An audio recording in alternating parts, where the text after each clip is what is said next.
Good morning. I'm John Elford, Senior Pastor of University United Methodist Church, a large church on the west side of the UT campus, a church full of educators. I'm also a former social studies teacher in San Angelo ISD. I taught both halves of American history. And I'm the proud parent of 2 children who went through Texas public schools and both graduated from King High School in Corpus Christi. Like all of you, I've long been concerned about what's in our school textbooks and whether we are teaching the truth. As a pastor, I know the great influence that religion has had in our history, but I'm troubled when that influence is exaggerated or worse, fabricated. When the current standards offer that Moses was a major influence in our founding documents, or when we teach that separation of church and state is not a key constitutional principle, we're leaving reason and sound scholarship behind. We're misleading our students, and we are placing our public school teachers in a precarious position where they have to choose between teaching what they know to be true and teaching to a political ideology. I hope that all of you will give serious consideration to the revisions of the curriculum work groups that are before you and adopt them. If our desired outcome is that students understand the incredibly vibrant role that religion has had in our history, in inspiring social movements, in shaping society, then let's teach that. But let's not make up stuff that didn't happen. If our desired outcome is for students to honor the truth, to respect institutions, and be prepared to be successful in college, we'll not get there by rewriting history the way we wish it had been. We'll get there by honoring sound scholarship and teaching the truth. Thank you. The question is about the First Amendment, and I'm questioning because we have kids read. If actually one of my concerns is that we had them recite the whole the Establishment Clause, Freedom of Religion Clause, and we simply ask them, here's the clause in quotes, read it, now compare it with separation of church and state. And we're doing a comparison then. We're asking them to say, read it, what the founders put in there, their original intent, versus, and to be honest, the phrase separation of church and state is not actually in anywhere in the document, in the Bill of Rights, in the Articles of Confederation. It's nowhere there. Correct. So we're just asking them to read the First Amendment, freedom of religion, and then compare it to separation of church and state from the Thomas Jefferson letter to Danbury Baptist. Is that okay? Well, I'm not a constitutional expert. I mean, you know that there are several phrases that we use. For example, the right to privacy. Do you have a right to privacy? Yes. Yes, you do. Is it in the Constitution, written in those words? No, it's not. We have case law supporting that, but right, I understand what you're saying. And so there's all kinds, and so I mean, the way you presented it, I wouldn't have an issue with that. My understanding is that separation of church and state is being presented as if it's not a key constitutional principle, and I think most scholars would agree that it is. So that was simply my point. Thank you. Thank you. My name is Emil Lester, and I've traveled to your great southern state from another great southern state, the Commonwealth of Virginia. I teach at the University of Mary Washington, where I specialize in studying religion and American history, and some of the great Americans, many of them from Virginia, including the authors of the First Amendment, addressing your standards. One reason I love teaching about American history is that you need hard evidence to prove your point. I like to tease my colleagues who teach philosophy or sociology that they deal with opinions, but historians deal with facts. As a scholar, I'm encouraged by how the working group recommendations accurately recognize the deep and abiding importance of religion in American history. Unfortunately, I cannot say the same about several of the 2010 standards which don't square up with the historical facts. For example, TEACS 1C of the high school government course asked students to view Moses as a major influence on our founding documents. Now, as a Jewish person, Moses holds a special place in my heart. But there's no evidence that our founders had Moses in mind when drafting the Constitution. In fact, in 2 letters to Thomas Jefferson, John Adams openly denied that the 10 Commandments were the basis of our Constitution and our legal system. TEACS 1B of the high school government course asked students to consider how the American founding was informed by English constitutionalism, the Enlightenment, and the Judeo-Christian tradition. This standard ignores how the English constitutional and Enlightenment traditions intentionally broke with the Judeo-Christian tradition. Our founders, like many American conservatives today, were profoundly influenced by John Locke. What Locke wrote in his letter concerning toleration to the law of Moses does not obligate Christians. I appreciate that history is complicated, but sometimes right is right and wrong is wrong. These statements in the 2010 TEEX and several others I'm happy to discuss wouldn't pass muster in an undergraduate paper, and I don't think they should serve as the guidelines for what a great state like Texas aims to teach its students. Thank you. Professor Lester? Yes. Did I get that right? Yes, thank you. So I wanted, you talked about, I guess, Moses. You talked about a number of different things, and so I wanted just to get your thoughts. You said that you didn't believe and that there was a lot of references that indicated that no, Moses wasn't a direct influence to our founding fathers. Can you just, I guess, give me a little bit more information? Sure. Sure. Well, about again, that, and then I have a follow-up. thank you for your question, Mr. Cortez. Again, as I said during my testimony, I'm a Jewish person, so Moses means a tremendous amount to me. And if there was evidence that the founders had relied on Moses and the Mosaic Law, then I'd love to be here telling you that it's there. But there is not a single letter or reference from a founder indicating that the law of Moses had an impact upon our constitutional system or the drafting of the Constitution. And as I mentioned, in fact, there are 2 letters in which John Adams openly denies that the 10 Commandments were the basis of our constitutional legal system. And if I could just use your question to discuss one of the other 2010 standards, which I think is particularly disturbing. One of the things that makes America great and has made it great since its founding is the separation of church and state. And I think, above all, what we need to do is we need to remind students that pious Baptists like Roger Williams pioneered the separation of church and state exactly because they were pious Baptists. Students should learn George Washington's words to the Toro Synagogue, his letter to the Toro Synagogue. If I could just read that briefly. He wrote, or he spoke, "The citizens of the United States have a right to applaud themselves for having given to mankind a policy worthy of imitation. All possess alike liberty of conscience." So for these reasons and others which I'd be happy to discuss, I would strongly urge the board to approve 12D of the U.S. government standards in the draft standards. Thank you. So it doesn't sound like you. It doesn't sound like you believe that the influence of religion should be ignored in our standards, right? No, But absolutely. how do we find that balance, right? Because I think one of the testifiers, in the first group of 4, talked about how the review teams have removed several mentions, still left many, but how do we find that balance, right? Sure.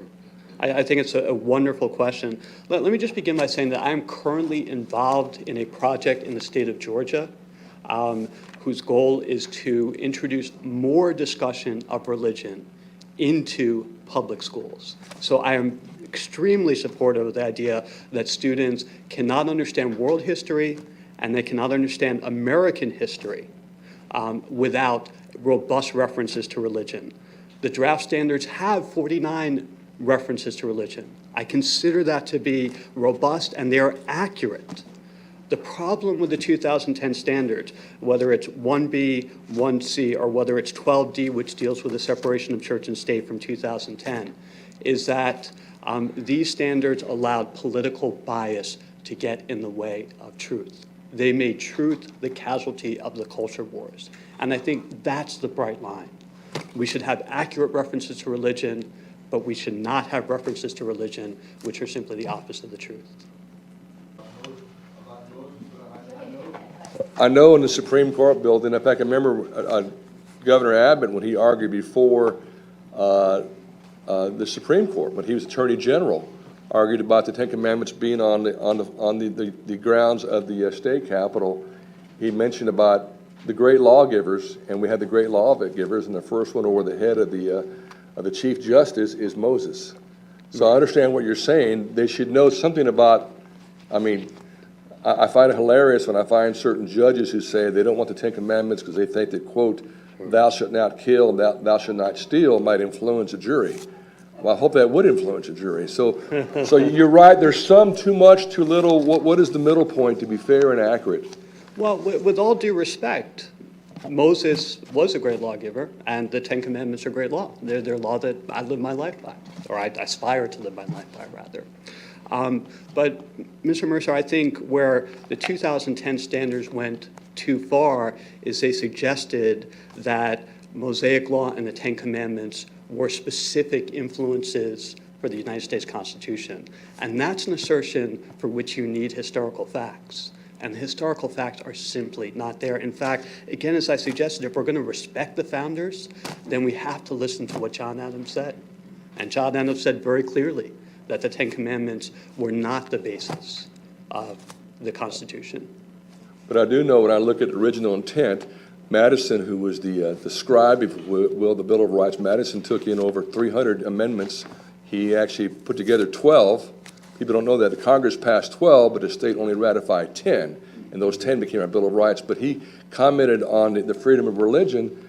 He said that the people fear that what we saw in Europe, that one or two denominations, he's talking about Christian denominations, might come together and form one super denomination and compel all others.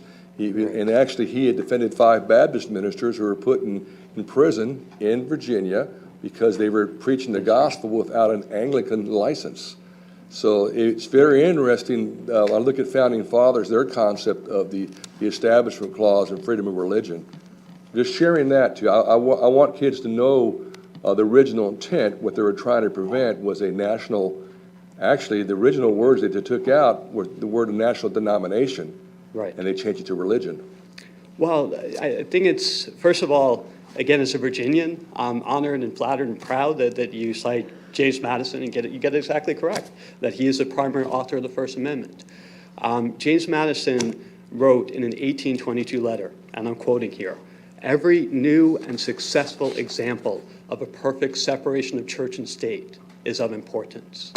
Now, if that's not original intent, I don't know what is. So I think that the original intent of James Madison was very clearly to separate church and state.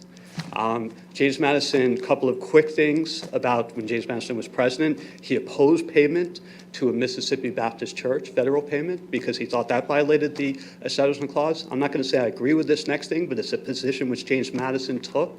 He did not believe that the federal government should be paying military chaplains. So I think that testifies to how strongly James Madison felt about the separation of church and state. Great comments, and thank you for that too. Also, that same summer that they passed the Bill of Rights, they also hired a chaplain of the House and chaplain of the Senate too, and paid for it out of taxes. So yeah, I understand what you're saying. There's a lot of conflicting original intent things too, and I agree with that. Well, I want kids, that's why, and members too, I would propose to you the original wording we had in our standards where kids would actually read the entire First Amendment. We put it in there. The committee said they moved it in purple, and I looked, they did not really move it. They changed it all, and we're asking kids to read the entire First Amendment and discuss that, and to contrast that, compare that with the Establishment Clause and the separation of church and state, which is actually not in that standard, but to compare separation of church and state with the first, and actually, here's a novel thing, actually read the Constitution. And the committee actually changed that one. I will go back and ask us, do we put it back the way we had it before, where they read the entire First Amendment? I think this discussion that you and I have is the kind of discussion we should be having. Sure, and just really quickly, I think it is a wonderful discussion. Justice Scalia was a big believer that when you look for original intent, you not only look at the words in the Constitution, you also need to look at the letters of correspondence by primary authors. And I think we pay attention to the letters and correspondence of James Madison, primary author. It's very clear what he meant. I'd like to start by thanking the board for your service to our state's children. My name is Dr. Carte Engel, and I'm an associate professor of history at Southern Methodist University. I specialize in religion and the American Revolution. I'm also a parent of a 5th grader and an 8th grader in Texas public schools. As my research interest suggests, I believe the religious history of the founding era to be a vitally important subject. So important, in fact, that we must make sure we do not lead our students to misunderstand that which we seek to teach.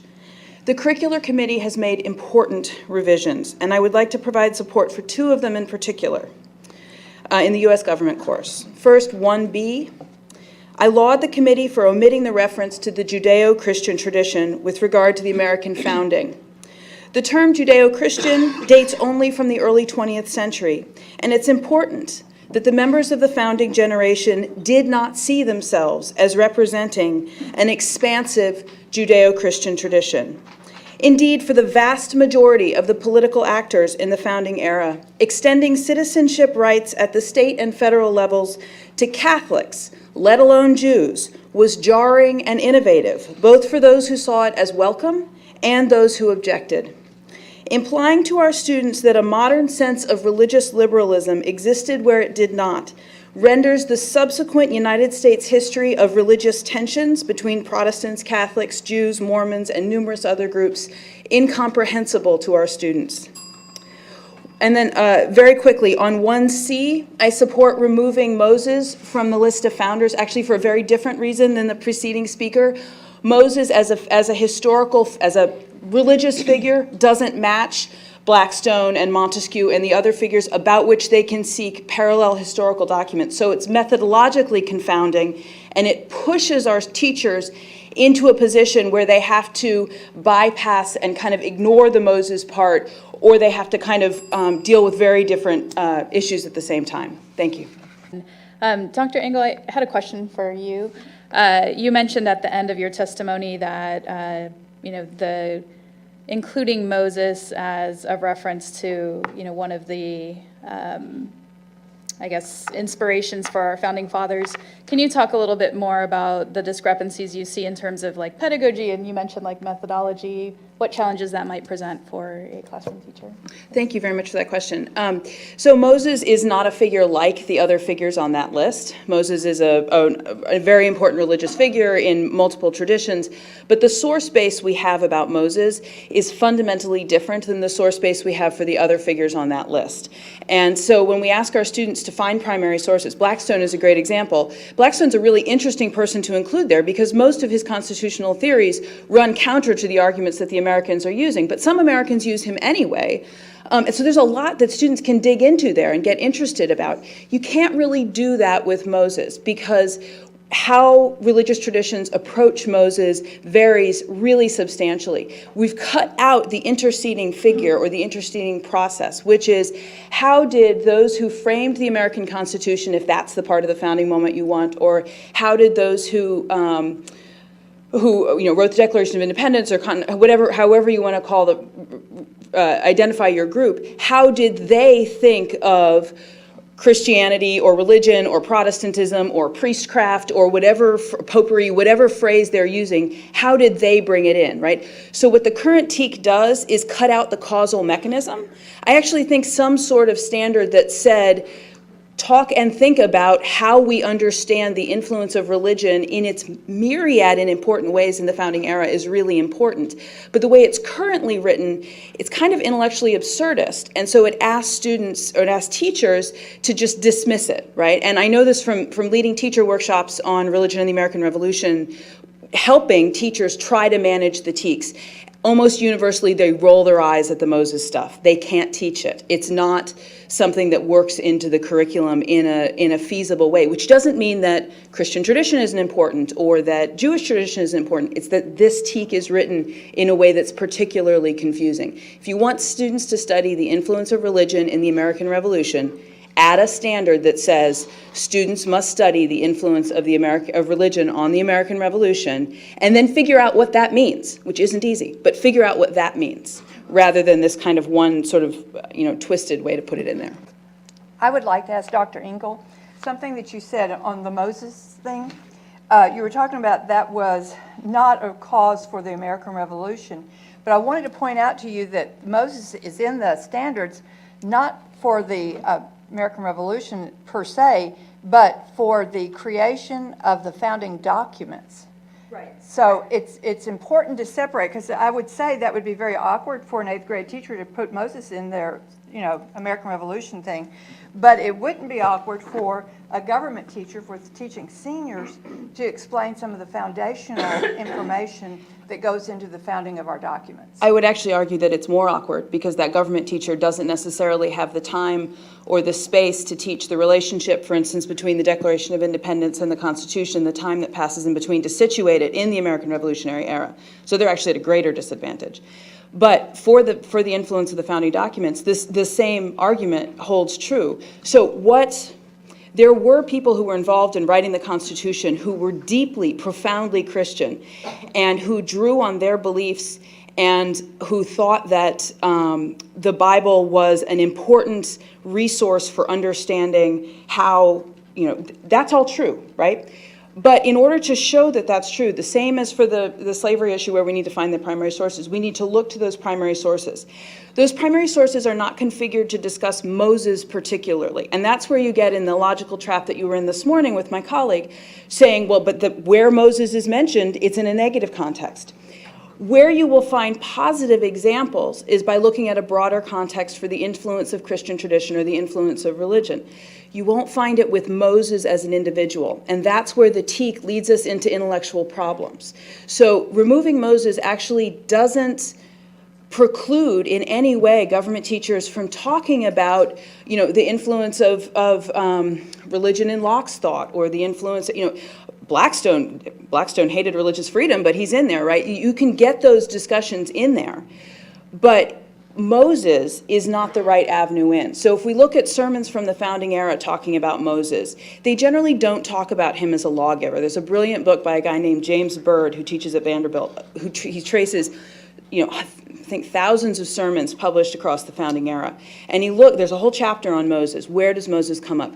Moses' role as a leader and as a comparative figure to Washington. And then eventually it flips and people start saying Washington is America's Moses and then Moses is Israel's Washington, right? They kind of go back and forth. That's a really different place than that lawgiver role, right? So there's a lot of really complicated material that's important for our students to get at. But the way the TEAC is currently written, we've driven our students down an avenue where they're just going to run into confusion. Moses is not a parallel figure to Blackstone and Montesquieu or Locke or Hobbes is the other person they're talking about. These are early modern legal thinkers about whom there's an enormous source base in which you will find references to Christian tradition. So you're not taking religion out, and you'll find references to other kinds of traditions too, right? But you're not taking the religion out. You're taking out the tendency of a teacher to say, I can't find Moses here. I can't find any primary sources that work. I can't craft a meaningful assignment that brings Moses into conversation with Blackstone and Montesquieu. What do I do? Right? That's the problem with the Moses. It's Moses and the founding documents connection that gets very problematic. I will say, since I was here whenever this was done originally, and the professor from American University was the one who gave us insisted that Moses be put in there. And he had excellent sources for his background. Unfortunately, he's since passed away, but I think that if we could go back and see what some of the materials were that he presented to the committee, because I follow what you're saying. I understand what you're saying. It's sort of like maybe Moses is representative of all biblical figures or something along that line. Right. And therefore isn't really in the same light as Blackstone and some of the other guys. I understand exactly. But I do recall, and Mr. Mercer might have a better memory of this, what the thinking was behind the professor who really felt very, very strongly just the opposite of what you said on the idea of Moses. I do understand what you're saying. Well, and the truth about the religion in the American Revolution, right? This is what I spend most of my time thinking about and doing. The truth is that it's really complicated, and that the people who were involved in the Revolutionary era used religion both in terms of personal faith and in terms of a body of thought they could draw on in a lot of complicated ways.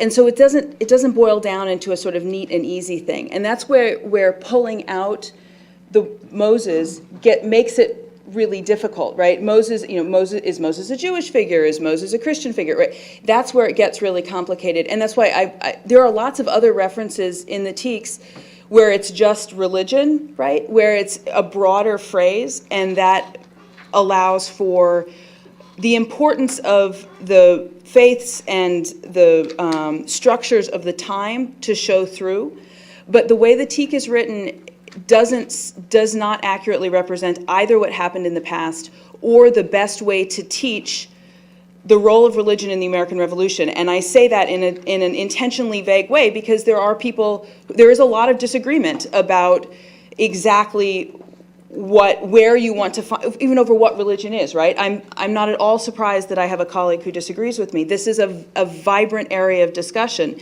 There is actually virtually no historical consensus that would, I can't think of a historian who would read that sentence and not have the methodological response I'm having to it, put it that way. It's a methodological issue. We had a lot of people testify to that effect. So, but I understand what you're saying, but I also can go back and read that particular phraseology, and I'm comfortable with having Moses in there the way this is phrased. The principles of laws and government institutions informed the American founding documents, including those of Moses. So it wasn't Moses as the leader, spiritual leader of the Jews, it was Moses the lawgiver.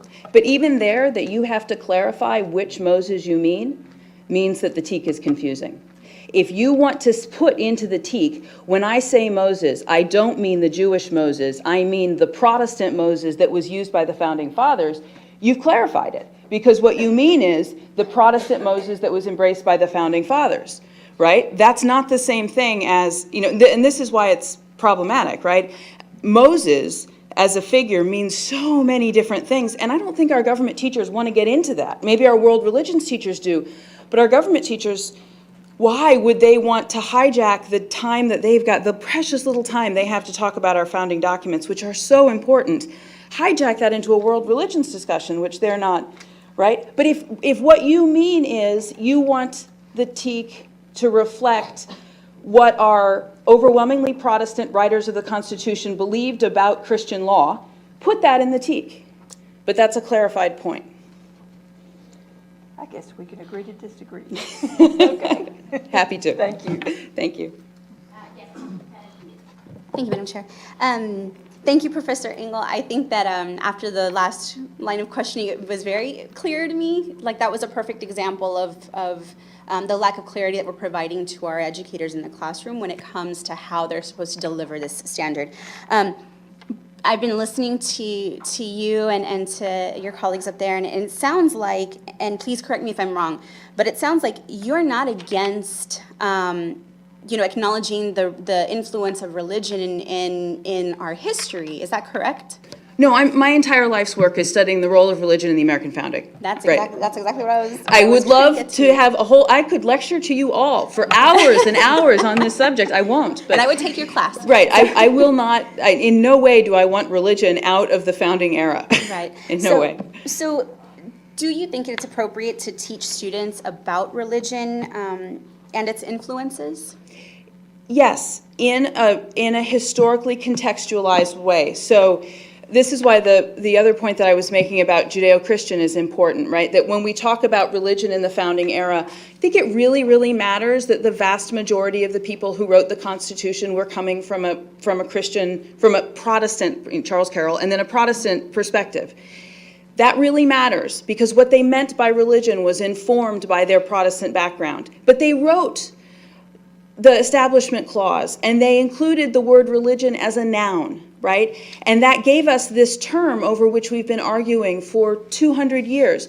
So there's a lot of subsequent American history where our students need to know that the meaning of the word religion and who gets included has changed over time, and that people have argued over that and they have fought over that. So yes, teach it, and then teach it in a historically specific way, right? This is also why I'm in favor of removing the separation of church and state out of that TEK. I like that, because that isn't in the Constitution. So stages, right, 1802 is different from 1789, right, or 1791 when the First Amendment's written. Great, thank you so much. Professor Engel, I'm going to ask you one more. Thank you for what you just said, too, because that is clear. Our purpose is that those words are not in the Constitution. And for Mr. Bradley and I have offered for 10 years now, each $500 each, a reward. Anybody could find that phrase in there. And the purpose is to invite discussion, to say, read what it says, and contrast that as we have in our standard now, which again, I will argue that we reinstate that tomorrow.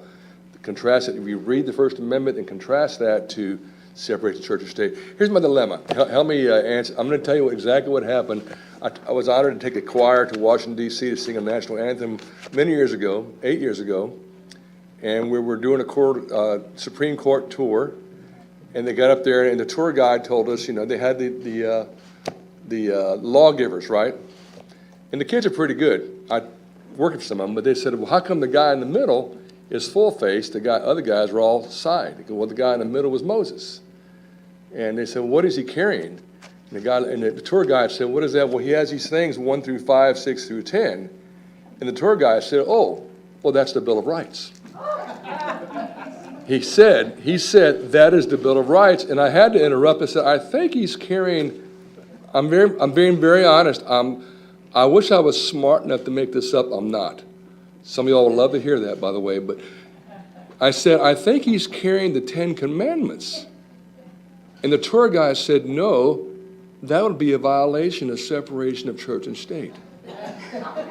So you can see why I'm so adamant in what I discuss. I want people to understand both sides. And again, I wish I was making a story up. I am not. So I'd like to hear your comments about how do we best teach our children? Well, so I think teach it all in its appropriate historical context. That story doesn't bother me at all, and the reason is that it's a teaching moment, right? It's a time for, and as a parent and as a professor, we have lots of them. And I'm a big believer in teaching the American founding, in teaching our founding documents, in teaching history. More history, yes, right? But it is up to you all to decide what the requirements for our public school students are. And it's really, really important that when you do that, you make it comprehensible and accurate. So if a student misses a factoid, I know a lot of professional historians who are terrible at Trivial Pursuit, and it doesn't matter, right? I'm not saying the 10 Commandments are a factoid, but individual pieces of information are less important than that they be taught accurate practices of historical inquiry. Don't teach them to look for something in the past that isn't there, right? So don't teach them that Moses was, that they're never going to find a set of documents that says we were confused about what to do with an establishment in the United States, so we went to Moses and we thought about Moses and we prayed on Moses and this is what we did. You're never going to find that document. It doesn't exist, right? So don't ask them to look for it, right? That's a problem, right? So give them fair materials.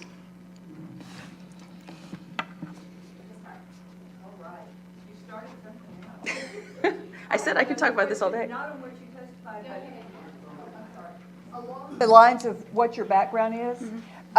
One of the things that on the 8th grade is that the recommendation is to take out one of the reasons for the establishment of the 13 colonies, to take out the word religion, a religious reason. I'd say that puts the Pilgrims out of a job. So I will say that I don't expect you guys to solve this Herculean problem, but everywhere I have ever taught, I have got students who said, the Puritans came here for religious liberty and then they fought King George to protect it. And there's 150 years in between. So if you can, I don't have a strong, I do think religion is a very important part of the I haven't read that closely enough. I do think religion is a very important part of founding some of the colonies. Sure. Right? It's just one of several reasons. Right. We've got political and economic and... Offhand, without having read it, I would say that I would want religion to be one of the subjects that's taught as one of the reasons for the founding of the colonies. And that's what it is. It's one of several reasons. Yeah. Good afternoon. My name is Jonathan Saenz. I'm president of Texas Values. I'm also a licensed attorney. I focus on constitutional law now for over 14 years. Texas Values is the largest organization in the state of Texas that focuses on public policy and law for faith, family, and freedom. We've got over 236,000 subscribers to our work. There's a handout for you. We're here in support of putting back into or going against and asking to reject the recommendations of the unelected study group in exercising your authority to include Judeo-Christian legal tradition in sections 19A, 21B of world history, and section 1B of U.S. government. It's my understanding Judeo-Christian legal tradition has been removed from all three sections, and I don't know that that phrase Judeo-Christian legal tradition is anywhere in the TEKS now. So our impression it's been completely removed, and so we're asking you to put that back in as it's been there for numerous years. We're also asking you to continue with the language in U.S. Government Section 12D for the First Amendment, and to continue having students read the words of the First Amendment, and then including the phrase separation of church and state and letting them compare that. And if you want a source for Judeo-Christian belief, you go to the source of the United States Supreme Court, a case from Texas, Van Orden versus Perry, about the Ten Commandments. And they said, according to Judeo-Christian belief, the Ten Commandments were given to Moses by God on Mount Sinai. Moses was a lawgiver as well as a religious leader. It goes on to talk about the Ten Commandments as the undeniable historical meaning, as the foregoing examples demonstrate. And it goes into several examples across our U.S. Capitol, our United States government buildings, our Supreme Court, to give you some background. Look, we were here in 2009, 10, 2014, and now in 2018 because there continue to be efforts not only to attack religious liberty and the beliefs of Christianity in our country, but also having them taught. You have pushed back against those efforts by unelected people before, and we ask you to do it again. Member Allen, you and I were here when you were a part of a vote, bipartisan 11-3, to have that words of the First Amendment read in the TEKS, and we appreciate your work then, and we hope you'll continue to honor what your vote was then, and to have the students just read about what the First Amendment of the Constitution says, and let them use those words and compare and contrast with the phrase separation of church and state. I also have some other comments here that you've seen in the handout. We support the Alamo, William Travis's letter, and I have to at least mention that we did notice Todd Beamer was removed from grade 3. Of all days, September 11th. You did the right thing in 09 and 010 by having Todd Beamer's honor memoried of all days on September 11th. Let's make that right. All right, if you'll all four stand up, because I think there might be separate questions for several of you. So again, members, let's really tighten in on the questions themselves. Yes, Ms. Perez-Diaz. Thank you, Madam Chair. Thank you all for your testimony. This question is for Mr. Saenz. Thank you for coming and giving your testimony. I do have a question for you. So, as I know that you mentioned, you referred to an unelected study group. So these are our expert review committees. These individuals are practitioners in the field and have subject matter knowledge about the subjects that they're reviewing. So I wouldn't call them unelected study groups. They're definitely experts in this field. And so I wanted to ask you, with understanding that, because they're reviewing our social studies standards and what curriculum looks like in the classrooms, who, from your perspective, do you feel is best positioned to make appropriate recommendations when it comes to implementation, when it comes to reviewing of our standards? Well, if I could address Go ahead, go to the mic and hit the green button to make sure it goes on here. I'm sorry. Okay. Thank you for your question. It is a matter of fact that the work study group is made up of unelected individuals. It's just the fact. That's the truth on this matter. This body, along with experts and community members and teachers and people in the public, went through this exhaustive process in 2009 and 2010. Much of, if not the majority of the work you see that this work study group has tried to change is a result of that hard work and people from before. I think it's important for people that don't understand the process or may be new to the process to understand that it's your responsibility as elected individuals that are accountable to make the final decision and to take all of that information, just as they do at the state legislature. They take testimony, but they make the decision, and then they answer and talk with the voters when it comes to these issues. So often when we see these issues discussed, it's as if someone that is in a work group, and some people know them, some people don't, as if they're the only ones or they're the final word on this issue. The State Board of Elected members, it's their decision to make. And oftentimes, those people in those work study groups, people either don't have access to them, they're not as accountable to the media, sometimes they are. And it's not a suggestion that they don't do good work. Some do, some don't. So, I know that you mentioned respecting So, the process. but I didn't. Just a second. But your question to me was, what source would I go to? Right, but I cited my source. The United States Supreme Court decision of Van Orden versus Perry talks about the Judeo-Christian tradition. That's my source. All right, I apologize. I thought that was your question. What source would I seek? The United States Supreme Court. I wasn't asking about sources. I asked, who do you feel is most positioned to make the most appropriate recommendations when we're looking at our social studies curriculum standards? One of my answers would be members of the United States Supreme Court that have talked about the impact and the importance of our Judeo-Christian heritage. Okay, that's the case. Okay, hold on just a second. So are you talking about who would make the decision? Is that what you're saying? Because I'm not quite sure what your question is either. I asked about the recommendations. Like who should make the recommendations to us? I'm asking who is the most appropriately positioned to make recommendations to the board when it comes to looking at our social studies curriculum standards that are being adopted at every grade level. Sure.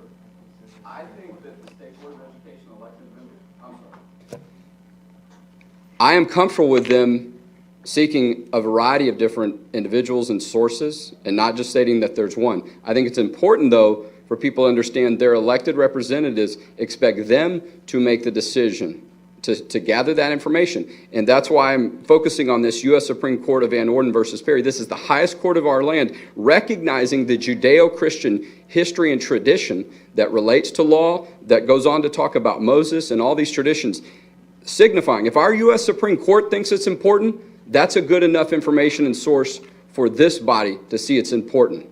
And so I encourage you to consider that source as well. So would you... from what I gather, you're saying that the U.S. Supreme Court is the most appropriately positioned to make recommendations to the board? I'm saying it certainly is a valuable and a credible source and a very strong source. And I encourage you to consider that. So, and I think that the board members, they have the freedom to seek a variety of sources. I'm comfortable with that. At the end of the day, it's their decision to make. Voters have put them in this position. They've given confidence, and then they can be accountable to the voters of whether or not people feel like they're doing the right job. That's a difference from this work group. Even one of the work study group members, the gentleman that came up and talked about the issue of the Alamo and not calling the folks that died there heroic, he even said in a television interview that he acknowledged it wasn't his decision to make at the end of the day. Right. He acknowledged that it's this body, so I think it's important for everyone here to appreciate that. Thank you, I appreciate that, and I don't think any single one of us around this boardroom is relinquishing our right to make that decision. So I want us to be very clear about that. Like we're not just giving up. You know, we recognize our responsibility to our constituents. But I will say, so we've had multiple historians who are studied in history come and testify to specifics like the Moses and give very valuable and very valid perspective on this. So are you telling me that historians that have this knowledge base, who have committed their lives to this work, are not the most appropriately positioned? I think they could be considered as one source for the body to consider. They can, and there'll be a number of people that'll come testify. And so the decision is up to the elected board members. And so there's sometimes this notion of, oh, the work study group said this, so that means that must be what we do. There are very well-educated, intelligent members of this board, some of whom were a part of this process in 2009 and 10 when these TEKs were first adopted. I mean, this was a months-long process, almost a year and a half, I believe, at one point. A very exhaustive part of the process where there were likely hundreds of people that participated in the process. Let's not discount those, and let's not just say, oh, well, this one work study group said this, so we must do this. That's not the way this process works. That doesn't mean they might have value. I may disagree with some of them. My work in constitutional law and the work that we do in public policy and reading cases from the U.S. Supreme Court and them going through all these decisions talking about Judeo-Christian tradition, I may have a different viewpoint and I may be able to back it up very well, and others may be able to do that. And so I think it's relevant to consider the testimony that you're going to hear and other sources that this body may consider as valuable as well, and that it's not just this work study group. If we look at some of the things the work study group has recommended, they're concerning. 10 years ago, a work study group recommended removing Christmas from a discussion of some of holidays that we should discuss in public school. Thankfully, that was quickly scrapped, and this body Yeah. decided to go into. Sir, Yeah. that's not relevant to what we're talking Yeah, about let's right just, now. And well, I think let me, you know, kind of talk about that. But I think, yeah.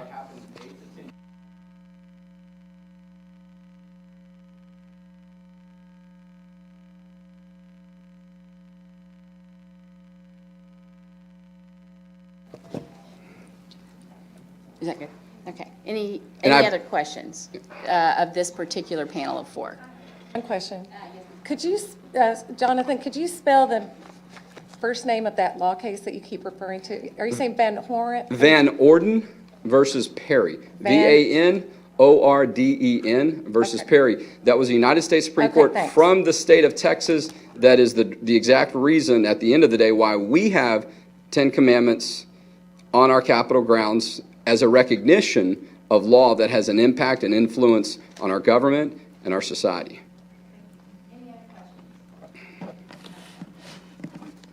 Thank you. Just two questions. Mr. Saenz, you're not recommending that we put in the controversy of Moses being a founding father, which I cannot find. You're recommending that we reinstate as part of the laws, the Judeo-Christian Mosaic law. Yeah, the phrase is Judeo-Christian legal tradition. It's in World History Section 19A where it was removed. In World History Section 21B from the Judeo-Christian legal tradition, talking about equality before the law. And then U.S. Government Section 1B, where it talks about Judeo-Christian, including Judeo-Christian, especially biblical law, when it talks about major intellectual, philosophical, political, and religious traditions that informed the American founding. If that Judeo-Christian and biblical law, which also relates to Moses and the Ten Commandments, is so prominent in so many buildings in Washington, D.C., in our U.S. government buildings, in the U.S. Supreme Court building, and that monument is standing at the northwest corner of our Texas Capitol, I think that's a pretty strong evidence of significance. And to remove all three of these references and to leave social studies and history's curriculum TEAC standards in the state of Texas absent of any reference to Judeo-Christian legal tradition when it's right now in there 3 times, all of that is going to do is continue to confirm that there's an attack and a hostility to religious freedom that the United States Supreme Court has said we do not tolerate in America. Hello, my name is Nicole Hudgens. I'm the policy analyst for Texas Values. We're the largest statewide organization focusing on faith, family, and freedom. You heard from my boss a few minutes ago, and I believe there's a handout going around with some specific requests that we're asking that be restored in the TEACs, and I just want to go over a few of them specifically. One, you talk about taking out the drafting of the Declaration of Independence. And Simon Sinek, I'm sure some of the millennials in the room know who he is. He talks about the importance of understanding the why. And this is a key moment in history that students need to know. This was one of the first times that anyone even made the argument of why they were leaving another nation. Why did our nation do that? It sets up the framework. It's like the introduction for our Constitution. So we need to make sure that we're answering the question of why to our students, putting that back in. Secondly, the First Amendment is critical. There's a reason why our founding fathers put the first clause of the First Amendment as religious freedom. But unfortunately, what we're seeing in these TEACs is you're completely taking religion out. We need to make sure we're putting the information about the First Amendment back in, because right on top of the foundation of the first clause of the First Amendment, which is religious freedom, is the freedom of speech, the freedom of the press, the freedom of assembly. Why did our founders draft the Bill of Rights that way and implement the Bill of Rights that way? That needs to be addressed in the TEACs. Another problem is seeing removal of religion, but also the removal of talking about the horrible things about eugenics. You've taken out discussions of the Holocaust.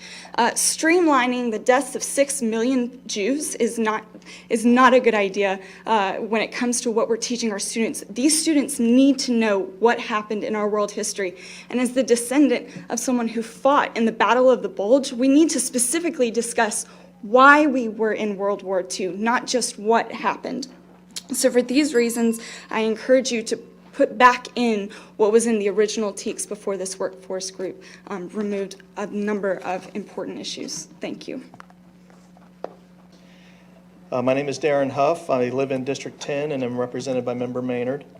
I'm here as an individual to encourage you to accept and enact Texas Freedom Network's proposed changes to the current social studies standards. I don't really have any prepared remarks in addition to what we all of us together discussed last June.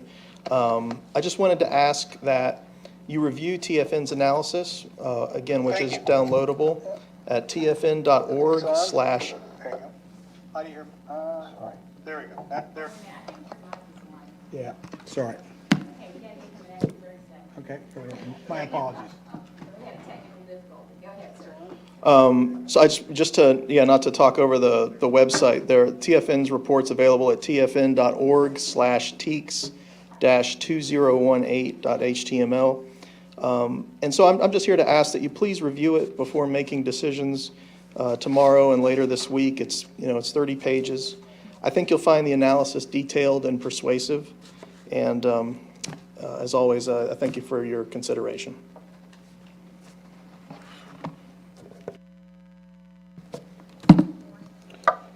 In the TEKS covering the U.S. government, the term Judeo-Christian is mentioned one time and two times in the World History TEKS. The recommendations from the panel is to remove all three of these phrases so that nothing can be found in any of the TEKS that accurately reflects the ties America has to our Judeo-Christian roots. In regards to the mention of Moses, I recommend changing it to Mosaic law. The Holy Bible was found to have directly contributed 34% of all quotes by the Founding Fathers. This was discovered by reviewing over 15,000 items from the Founding Fathers, including newspaper articles, pamphlets, books, monographs. The other main sources that the founders quoted included Montague, Blackstone, Locke, and others who themselves took 60% of their quotes directly from the Bible. Direct and indirect quotes combined to reveal that the majority of the quotes of the Founding Fathers are derived from the Bible. No nation other than Israel has been more profoundly influenced by the Old Testament than America. Many of America's early statesmen and educators were schooled in Hebraic civilization. The second president of the United States, John Adams, a Harvard graduate, had this to say of the Jewish people. The Jews have done more to civilize men than any other nation. They are the most glorious nation that ever inhabited the earth. The Romans and their empire were but a bauble in the comparison to the Jews. They have given religion to 3/4 of the globe and have influenced the affairs of mankind more and more happily than any other nation, ancient or modern.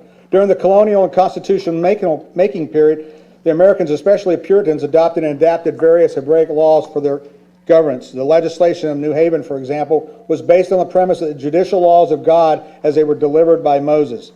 One half of all the statutes of the New Haven Code of 1665 derived their authority from the Hebrew Bible. The higher law doctrine of the Declaration of Independence is rooted in the Old Testament, which proclaims the laws of nature and nature's God and appeals to the supreme judge and providence. The 15 capital laws of New England include the 7 Noahide laws of the Old Testament, of what they can be termed the 7 universal laws of morality.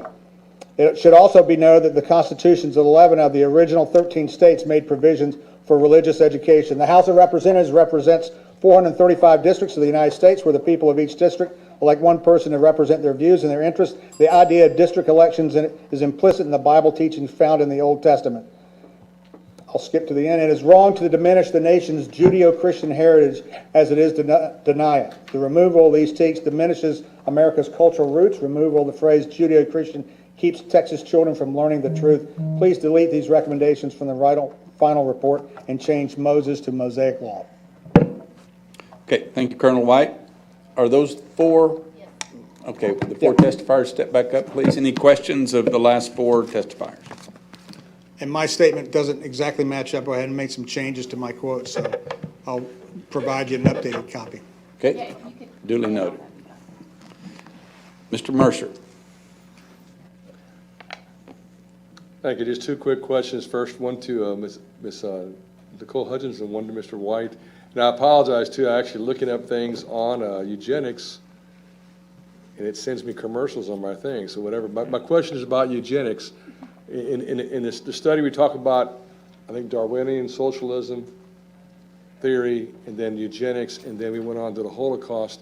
And I think you're addressing the part where, for some reason, of all the things listed there, the committee went back and wanted to delete eugenics. Was that your topic? Yes, I did say that there was major concern with that it needs to go back in, that discussion needs to happen, and students need to understand what happened in our nation on that issue. And this for history, the board, when that was put in there, was part of the thinking of how do we get from Darwinian socialist, theory to the Holocaust. Not just the one, but the multiple Holocaust was eugenics that happened in the early 19th century in the United States and Great Britain, in which later on, to be honest, Adolf Hitler applauded that. So, board, tomorrow I'll be bringing that back in as another one that they asked to delete, to bring that eugenics back in there. You may want to share some more, but I think it's important that to understand how we go from this theory, go to Holocaust. If you don't have eugenics in the middle, you've missed the whole point. Would you agree with that? Right, I would agree. As somebody who's been to Yad Vashem, who stood at Babi Yar, and seeing what happens when you diminish the value of a human life, and diminish their value in that way, the impacts that has is pretty atrocious. So I think we need to make sure that we're not ignoring what happened in that movement. Now to whitewash that. Mr. Mercer, is there a question? Well, I want to ask about it. There's been attempts now to whitewash that, talk about human genetics and everything else, but the real point of eugenics was it was a racist concept. Would you agree with that? And it was marked against people of their race and or economic condition to specifically kill them, exterminate them. Am I right in that? And that's why I would think it'd be important to keep eugenics. That's my question. Right, I think you bring up an excellent point, and we need to make sure to explain what these harms are to our students, and make sure that we explain that every human life is valuable, and that eugenics is going against that value of life, and these students do need to understand that, and that needs to be put back in the TEKS. Okay. Thank you, Ms. Hudgens. Any further questions of this panel? Ms. Hardy. I know that we need to say this in the form of a question, so I'm going to make it in the form of a question. Very good. Are you the Colonel White that has helped us so much in reviewing textbooks over the last few years? Well, the question, help, is always a subjective term, but yes, I lead a group called Truth in Textbooks, which for the last 4 years, we've reviewed close to 100 social studies textbooks from around the country, and we reviewed 28 back in the 2014 cycle and identified over 1,500 errors in the textbooks, in which we were able to eliminate or correct over 60% of those, thanks to the help of the board. So Well, I just wanted to say thank you for your work in that regard. And it's volunteers. I'm just the mouthpiece. I know. I'm not a very attractive one, but they're the hard-working ones that do all the heavy lifting for me. It's But thank you. very important. And in your doing your research and so forth, and you spoke of the dilemma about the Judeo-Christian influence and so forth. Are you finding this present in other states, or are we the only Actually, state? we're lucky to even be having this debate. And many of the other states that we reviewed, California, Tennessee, Florida even, Judeo-Christian has already, so we've seen it as a trend. It started with just the removal of the hyphen between Judeo and Christian. The concept was to divide that two, and then it was easier to not draw that connection and to have those groups work against each other. Judeo-Christian implies that Jews and Christians working together, and what our country did to recognize all religious freedoms out there. So yes, we find this, and we're fortunate to have this debate. Many other states have already wiped it off the map. So that's, once again, Texas is the last man standing in a lot of ways of holding the bridge on this. So that's why we're fighting for it so strongly. Well, hello, my name is Chris Willis. I'm a senior at Granbury High School in Granbury, Texas, and I'm also running for the school board candidate in Granbury Independent School District. I want to thank the chairman and the State Board of Education for allowing me this opportunity to address the board regarding the most important issue facing our future of this great state and our constitutional republic: education. As a proud citizen of Texas and a proud American, I was deeply concerned after reviewing some of the changes the board is proposing to make to our U.S. history social studies standards. Specifically, I will address comment 21 regarding citizenship. The Texas State Board of Education has recommended to strike the word concept when referring to the American exceptionalism as stated by Alexis de Tocqueville and replace it with the word theory. With all due respect, American exceptionalism isn't a theory. It is, as previously adopted by this board, a concept. A concept needs not be stated, but a theory is not considered fact and must be tested and proved or disproved. American exceptionalism is not a concept that has been recognized is a concept that has been recognized by people all over the world and has been the motivating factor for U.S. immigration throughout our history. One of Alexis de Tocqueville's famous statements on the success of our constitutional republic from his book, Democracy in America, reads, "Upon my arrival in the United States, the religious aspect of the country was the first thing that struck my attention, and the longer I stayed here, the more I perceived the great political consequences resulting from this new state of things. In France, I had almost always seen the spirit of religion and the spirit of freedom marching in opposite directions. But in America, I found they were intimately united and they reigned in common over the same country." In closing, American exceptionalism is not a theory. It is a concept rooted in our Judeo-Christian values, the same values that de Tocqueville recognized in our greatness. I'm here to request that you strike the word theory and continue with the word concept that has previously been adopted by this board. Thank you so much. Thank you, Mr. Willis. Appreciate that. Ms. Cargill? Yeah, thank you to all of you for coming and testifying. I wanted to mention to Chris that you have one of the amendments that I typed up where American exceptionalism is referred to as a theory instead, because as a former science teacher, I understand what theory is. You said it beautifully, but how did that catch your eye? I'm just curious. Out of all the thousands of teaks that we're looking at, that one word caught your eye. Yeah, well, thank you. That's actually a really good question. And you know, a lot of people will miss that. But what I will say is I have some amazing people in my life who are able to help point me in the right direction. And so looking through these teaks and trying to find out what's going to be best to speak on, I had a good friend of mine help me look through, and we decided that this would be the most impactful for me to speak on. The issue of the word eugenics has already been raised in front of this board. I do want to address that, the deletion of that word eugenics in the United States high school history studies. There's a footnoted comment that the Working Group E agrees that the topic may be covered with social Darwinism and race relations. As I read that comment, I assume the issue of eugenics would be covered either as a social issue or a race issue, when in reality, neither subject could actually or accurately serve to address the insidious concepts embodied in the word eugenics. Encyclopedia Britannica defines eugenics as the selection of desired heritable characteristics in order to improve future generations, typically in reference to humans. And it goes on to say, a system that would allow the more suitable races or strains of blood a better chance of prevailing speedily over the less suitable. And if we left it just at that, perhaps we might agree with the working group's suggestion to eliminate that word eugenics.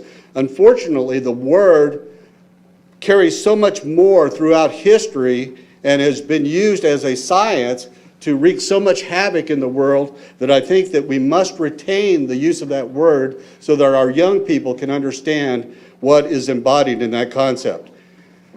The Encyclopedia Britannica goes on to say that during the 1930s, eugenics gained considerable popular support across the United States. Popular eugenic advertisements claimed it was about time that humans received the same attention in the breeding of better babies that had been given to livestock and crops for centuries. And then in the 30s, Nazi Germany adopted those eugenics thoughts from the United States, and Germany extended its practices far beyond sterilization in efforts to eliminate the Jewish and other non-Aryan populations. The United States became increasingly concerned about the use of eugenics. You can go ahead and wrap up.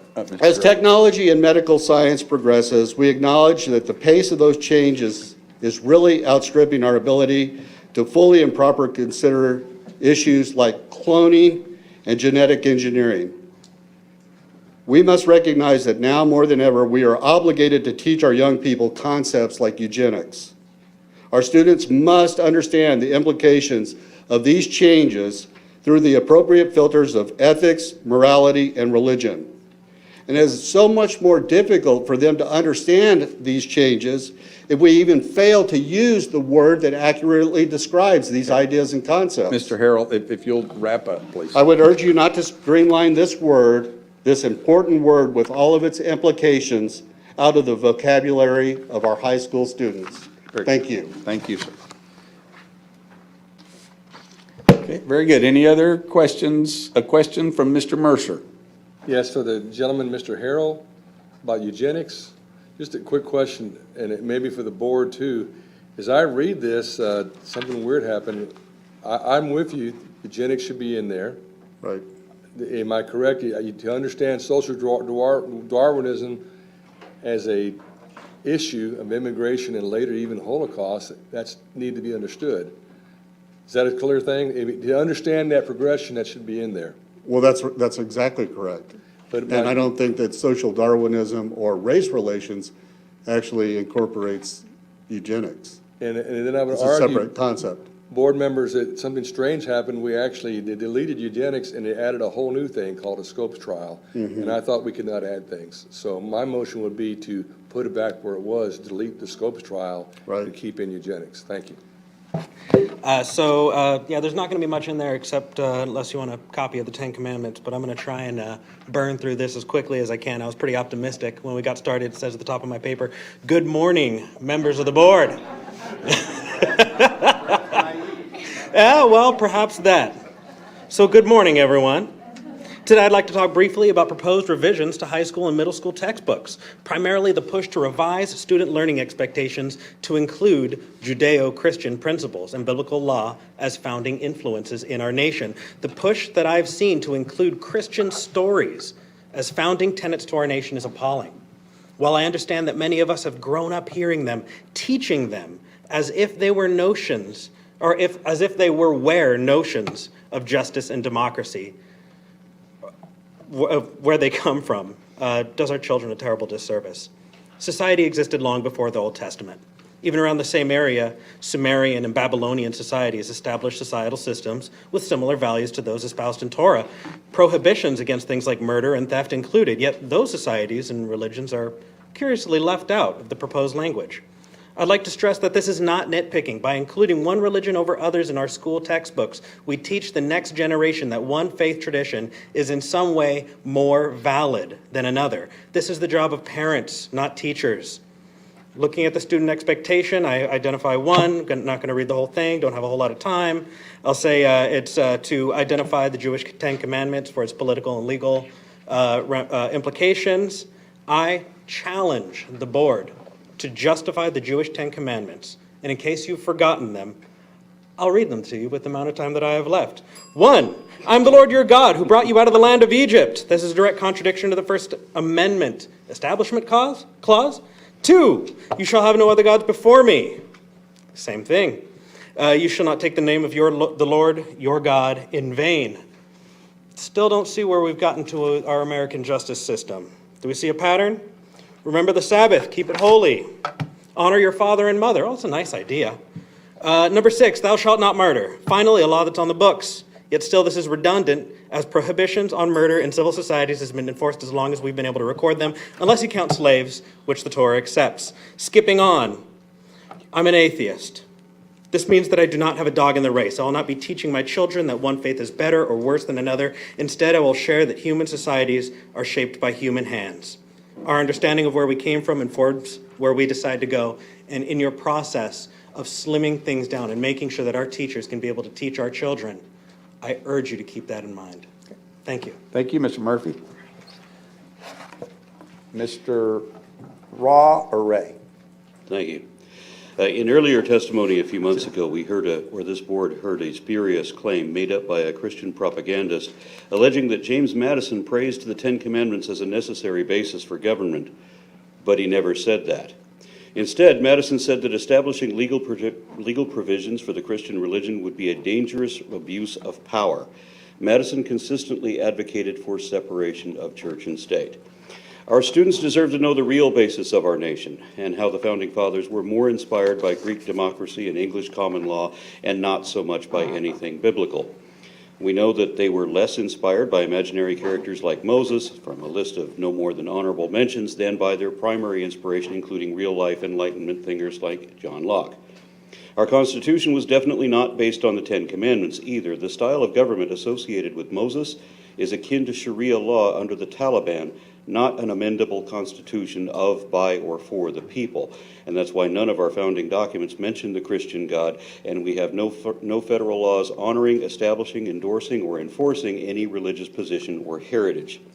What made America great is that we were never a Christian country.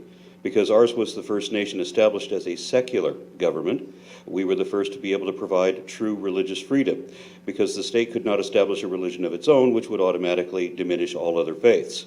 That precedent has since inspired other countries to follow suit, and we should be proud of that. But we have instead chose to mislead and deceive students into believing that our laws and our governance are somehow based primarily on Judeo-Christian values, when every scholar can show that that's not the case. Thank you, sir. Hi, I strive for truth and accuracy, and I think an accurate representation of what has happened and what will happen is an important thing. And so I will say good afternoon to the Board of Education. And I would like to say that proceeding now, if your goal is to streamline the social studies curriculum, I would suggest that this can be done by removing motivated absurdities added for political motives that have been crammed into our history textbooks. There is not sufficient space in our curriculum for both history and fanciful propaganda. The notion that the Frankenstein phrase, Judeo-Christian, accurately describes my country is nightmarish and laughable. This recently invented buzzword, 1920s, less than 100 years, is historically recent, is a perfect representation of the root of this problem. This undefined vagary is used as a rallying cry for the efforts to obscure and erase the legacy of our country. Its invention was a convenient way for Christian theocrats at the turn of the 20th century to continue their push to rewrite history in a way that sounded less anti-Semitic. This phrase and the efforts that accompany it are an insult to the history of our country, the Christian religion, and to Judaism. Ask a rabbi what Judeo-Christian means. It means nothing. Study the history of the Christian church. This concept does not exist. Look at the founding of the United States. There is no emphasis on religion as the driving force for the foundation of our Constitution.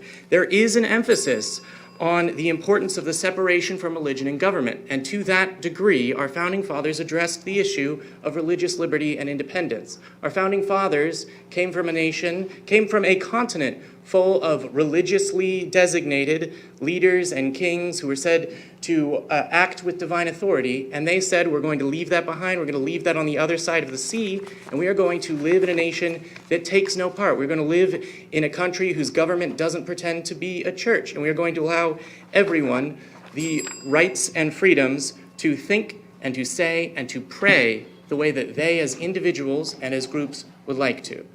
Thank you. Thank you, Mr. Boone. Sir? Questions of this panel, right? These four testifiers. Hearing none, thank you all very much. Thank you all the testifiers for being here, particularly those of you who had to wait for as long as you did. Thank you very much.